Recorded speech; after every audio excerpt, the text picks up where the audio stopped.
Yeah. Good morning, Sally. How are you today? Yeah, fine. Thank you, Harry. Yes, you are so blessed not to be in Melbourne at this particular moment in time. Ooh, I, be- hey, I believe you got a new name. a new name. Lockdown Sally. Lockdown Sally. That's me, baby. I'm locked down for at least another month, if not more. And I'll be masked up next week. Hannibal Lecter, here we come. You don't need to be masked up on our discussions. Oh, I don't know. It's such a police state here. I don't know if we're allowed inside. Someone said we have to even mask up in our car. Like, that doesn't make sense to me. But anyway. Yeah, right. Lordy. So today we're talking about the stories that we make up. Oh, yes. Don't we make up some beautiful ones? Catastrophizing. Yeah, absolutely. I've called it fact or fiction. Yeah, so I've got someone who comes in to see me every now and then, and because the meetings have been so awful usually, when another one comes up in my diary, I'm thinking, oh no, Yeah. another one. I don't want one of these. And what I've realized actually is that doesn't always happen. Yeah. It doesn't always happen. So I had a client the other week, and the little girl, she's deep in the spectrum. And we had a little bit of a disagreement in the clinic. I set a rule down and she didn't listen. So I took the texters away because I actually can't, I felt I shouldn't give in. Yep. She then melted down, laid on the carpet and screamed for about 20 minutes at the top of her voice, and she has very good lungs. Yes, I know those ones. I've got one of them. She was so upset she left a wet patch on the carpet from her crying, her tears. Right, yeah. So then Mum came back, and obviously it was a little bit confronting for her. Anyway, Mum's really resilient, and she fed her daughter. We paused the program, and then the little girl was fine. You know, it's like a cloud moves away from the sun and the sun comes out and it's like the cloud was never there. Yeah. So then I looked up my diary the next day and she's not there. She was going to have come. I thought, oh, okay. I looked forward a bit and all her appointments have been deleted. So I thought, interesting. Maybe the mum talked to her husband and the husband had a different reaction or whatever. They've obviously cancelled because of what happened. Maybe I misplayed it. That's okay. Now I have a decision about what I'm going to do with that thought. Okay. That thought's not based on a whole lot of facts. Yep. So I then park it. I park it in a box. And I deliberately don't respond emotionally. So I put my emotional response on hold because that hasn't actually happened. Yeah. And that's something I wouldn't have done 2 or 3 years ago. I actually would have got upset in that moment. Yeah. But I didn't. So then next day I rock into the clinic and there's a note on my desk. Oh, about the mum. Guess what happened? Her mum died. Oh. And that's why she cancelled the appointments. So that's an example of me making up a story.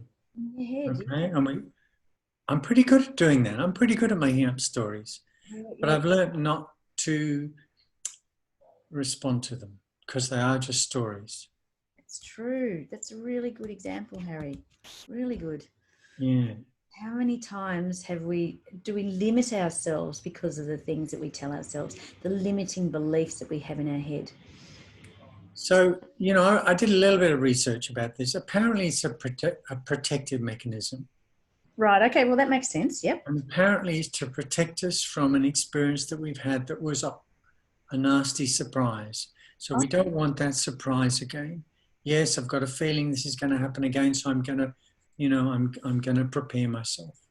But these habits are very hard to break. So, for instance, like you, I was super scared of doing my pitch at networking. Yeah.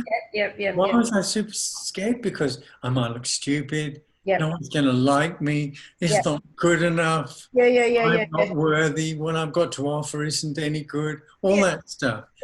These are all the reasons why people don't go to networking. So true. It's so true. They don't want to look foolish, all that sort of stuff. Yeah. It's, and I think you knock hitting it on its head. It's all that self-worth, self-value, self-belief stuff. Like really, a lot of it's been there since childhood. And, you know, with the work that we both do, it's revisiting some of these limiting beliefs. You know, some of them need to be sort of thrown out the door. We've gone along just on autopilot, just believing it, or not even revisiting and saying, oh, is this really true? We're just taking it verbatim as if it's just fact. It's not fact, you know. Oh yes. But no, you know, a bow tie this morning. it looks very, very smart. But that whole thing, I'm not good enough, I'm not worthy, I can't do it, you know. And then people's perception of ourselves, you know, looking like an idiot or not. It's that whole worth thing, you know, self-belief, But it can also be around events that we don't control. Like, oh, yep. Like you said to me just before, you know, the numbers have gone up, so we're going to go into the next stage of lockdown. Yeah. Maybe that's right, maybe it's not. You're preparing yourself in case that happens. Yep. But you don't know. You don't know. And don't let it contaminate today. Yeah, it's really interesting because I did a post about uncertainty the other day because we don't know. We literally don't know. Yeah. So, yeah, interesting. I think another element of this is also with the limiting stories with yourself, like, but also having the courage and confidence as well. I think that comes into it as well, that even though pulling on your big girl undies and just doing it anyway, even though you think you're limiting yourself, but just trying going out of that comfort zone. Do you know what I mean? Like just getting a little bit uncomfortable. But I'm not sure about putting on big girl undies. Oh, big boy undies then. Wedge them right up, you know, like pull them up and pull your sleeves up and just give it a go. You need one of those turning around ones, you know. Always. Yeah, but I don't know.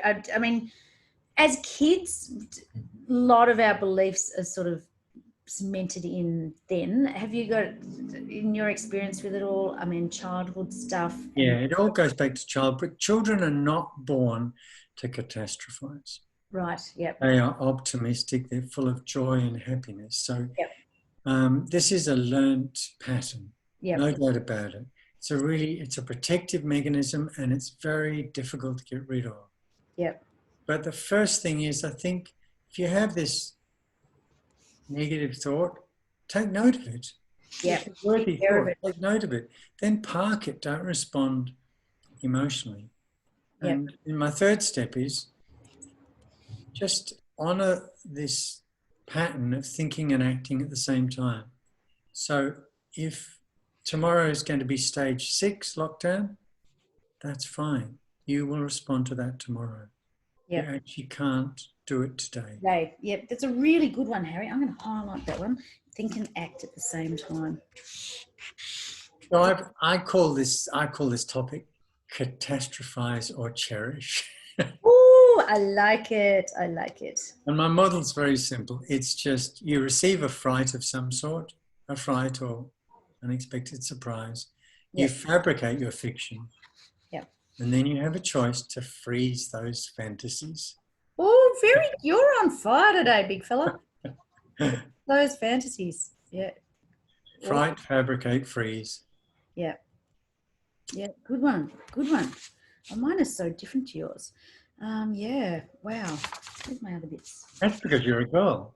Oh, yeah, and I'm always banging on about the same stuff because mine was coming back into just the deep-rooted stuff of, you know, self-belief and your self-value and your self-love. So my model was based on those 3 key things. When you're valuing yourself enough, your worth, your knowledge, your capability and all that sort of stuff, having that belief in yourself and that love to, you know, love conquers all. It's the highest form of healing energy, you know. So when you're really tapping into your self-love, you can overcome these beliefs within yourself that sort of like that little inner critic that's always sabotaging you. You can overcome that through your inner coach, building up your self-love. So when you're valuing yourself and you've got belief in love, you're then stepping in with more courage, capability and confidence, and overall you're building up your own self. So that was my sort of model. And my 3 steps was all about, you know, rewiring neural programs in your brain, you know, reprogramming these limiting beliefs that we've got. So it was literally reprogram the limiting beliefs or old stories so that you can rewire the neural pathways in your brain. And as we know, it's 21 days, create a new habit, but it's just keep doing, starting with simple, small steps, and it will become easier and it will just become normal or automated. And then the third one was sort of reinvent yourself with your limiting thoughts, limiting beliefs and limiting actions, you know, reinvent so that we're creating new stories, new thoughts and new actions. Line with that, because it's all possible, but you have to have that awareness, you know, you have to have the awareness, otherwise you don't realize that you're limiting yourself. And thoughts are super powerful. Yes. They're objects, yes. Yes. That's a whole other topic. Thoughts, love it. Oh my goodness, yes. Thoughts and feelings. Ooh, all the touchy-feely stuff, love it.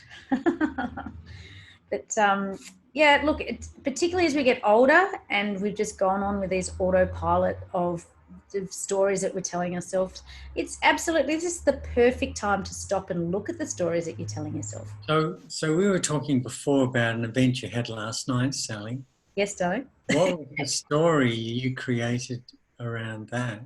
Yes. Well, I had sort of built it up, hadn't I? And then in the end, it wasn't. Yeah. What was the story? Can you share it? Well, it was about, it was about me standing in my own power or realizing my own self-worth as well around the situation. No, I mean before the police came. Oh, you're talking about that? Yeah. God. Oh, God. Yeah.